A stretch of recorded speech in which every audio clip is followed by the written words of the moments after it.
Yo, what's up, guys? It's your boy, Driftify, and I'm here today with a brand new video.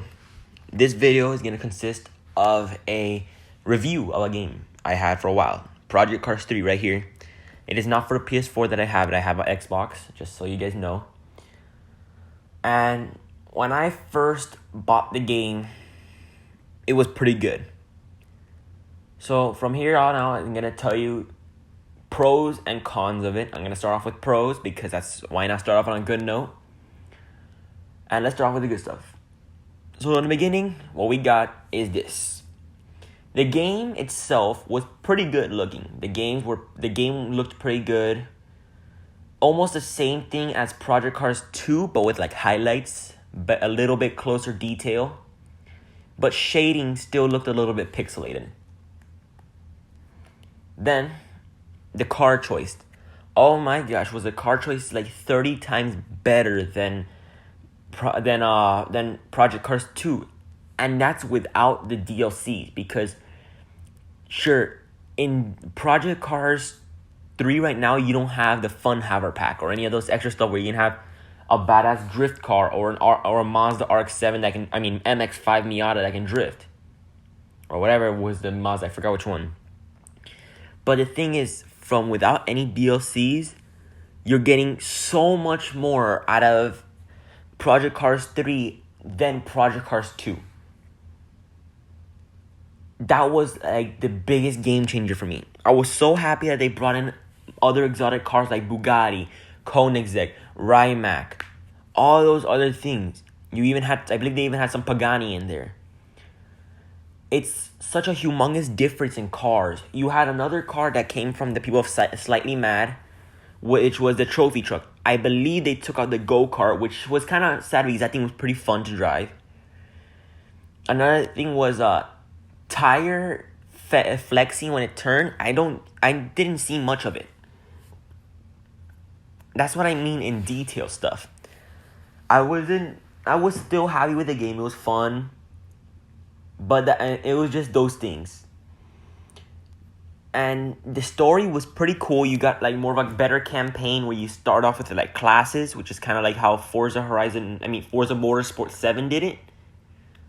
And it was pretty cool. You started off with a regular like a class, and I chose a Toyota GT86. It was a cool little car. I had it pretty upgraded, and I was just whooping butt. And then after a while racing, I decided to buy a Skyline, an R34. That thing was pretty cool. I almost fully maxed it out. I had 700 horsepower. It handled pretty well. But still, the game still felt weird. I noticed it was in handling. So from here, we're going to go towards cons. And the first thing was a major difference in the handling. Project Cars 2... The cool part about it is that you got a realistic feel in racing. When you had a car with no power steering, stopped turning was a little bit stiffer. With power steering, a lot less. But it was such a fun game that it felt so realistic. And it was a game that really was challenging, which was fun. This one, Project Cars 3, was a simcade, which is simulator/arcade game, which gives it a more beginner feel. It was a smoother turning. It wasn't as like jittery. The moving. It reminded me too much of what's the game? I forgot what game I had. It was like almost like a NASCAR Heat style feel / Gran Turismo. Gran Turismo isn't the best sim game, but I like it. It's a fun game, but it's not my favorite. But it gives me that feeling. It's not the smoothest. It's pretty smooth, but it's too smooth. It feels like something you get if you got at one of the games at an arcade, gave it a little bit more force feedback and more turning radius. That's what it feels like to me.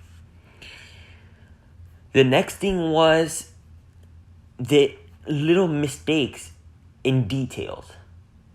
When I got the game, I expected a great detail. But when I found out that it was pixelated shadows on it most of the time, some of the flames were still a little bit pixelated, it kind of annoyed me. Because I was expecting a badass set of graphics, but I found this. I expected some really cool maneuverability, better upgrades, but they said you can fully customize the exterior car. I was only able to do paints and rims. But when I found out that if you want to change your car, you have to pay a lot of in-game money to get a race conversion, I was like, why? I was kind of annoyed with that because it's hard to make money in that game. You don't get money by winning, you get money by your XP, which is annoying. No game does that. You will get money by winning. The lower the position, the less money. That's the problem with the game. I encountered many things with the game. The game speed when you're going off-road is pretty lenient when it shouldn't be. It's like you can cut things. I would play with my friends, and when we would play, it wouldn't do anything if you go off-road. Some games, like Forza Motorsport 7, at least they slow you down and stop you, so you can't cut corners. It will stop you and respawn you back on the road. Alright, well, last thing is it's not part of the game. It's only about a new video that I'm gonna post soon. It's about these polls that I was talking about from Instagram. I'm not able to do those. I'm sorry, guys. I'm having problems, and I'm not able to do it. Any one of you guys looking for the Discord link, I'm still trying to get it here. I'm still trying to answer to most people. I'm sorry if I haven't gotten to you guys. And if you guys need it, let me know on my Instagram.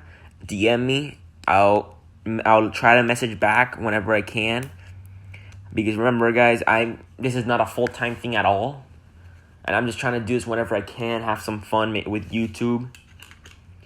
And with that, guys, this is your boy, Driftify, signing off. Peace, guys.